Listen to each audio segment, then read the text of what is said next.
বলছিলেন যে আমাদের এই বছর এটার ভর্তি পরীক্ষা হইব। স্যারকে আমরা বলছিলাম এই বিষয়টা, স্যার আমরা কি কি বিষয় পরীক্ষা হইব সেই বিষয় বলছিল, আর কিছু বলছে না। রেজিস্ট্রেশনের ব্যাপারে স্যার নাকি জানেন। তো তারপরে স্যার তারা নোটিশ জানছে যে এই বছর আমরা পরীক্ষা হইব যে রেজিস্ট্রেশন করা লাগে।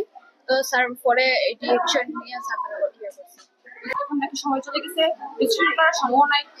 এখন জানি না বাকিটা কি হবে। এখন সভাপতি বলছে চেষ্টা করতেছে আমাদের জন্য। চিন্তা করি আমাদের ইচ্ছা ছিল যে এবার আমরা বৃত্তি পরীক্ষা দিব, অনেকদিন পর বৃত্তি পরীক্ষা দেওয়ার সুযোগ আসছে।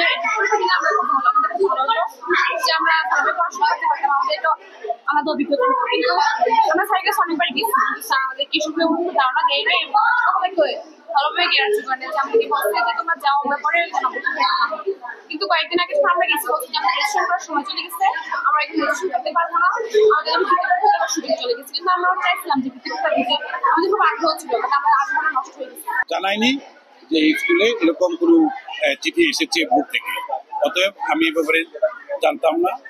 আমি যখন জেনেছি সাথে সাথে আমি আমার ব্যবস্থা স্বরূপ ওনাদেরকে ভোটে পাঠাই এবং ভোটে যে ওনারা বললো যে এই বছর আর এটা হবে না।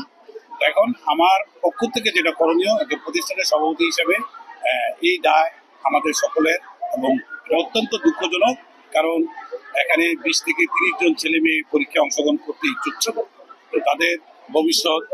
এখন আমি তাদের সাথে কথা বলেছি, তাদেরকে বিনীতভাবে বলেছি যে এই সময়টা হয়তো আমরা ফিরিয়ে আনতে পারবো না, কিন্তু ভবিষ্যতে তোমরা অবশ্যই ভালো করবা। আর শিক্ষকরা কখনই তোমাদের খারাপ চায় না। আমার স্কুলে কম্পিউটার জ্ঞান মোহাম্মদ সৌরভিয়া কম্পিউটার যাবতীয় কাজ সে করে, ওয়েবসাইট কম্পিউটার ওয়েবসাইটে পরীক্ষা সে যাবতীয় কাজ করে।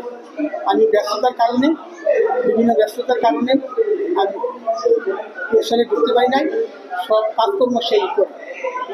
এখন সে রেজিস্ট্রেশন করছে, কিন্তু আলাদা যে ফর্ম ফিল আপ করতে হয় তার নাকি জানা নাই, সে বলছে। আর বৃত্তি পরীক্ষার 8-9 বছর ধরে গ্যাপ হঠাৎ করে এবার চালু করছে।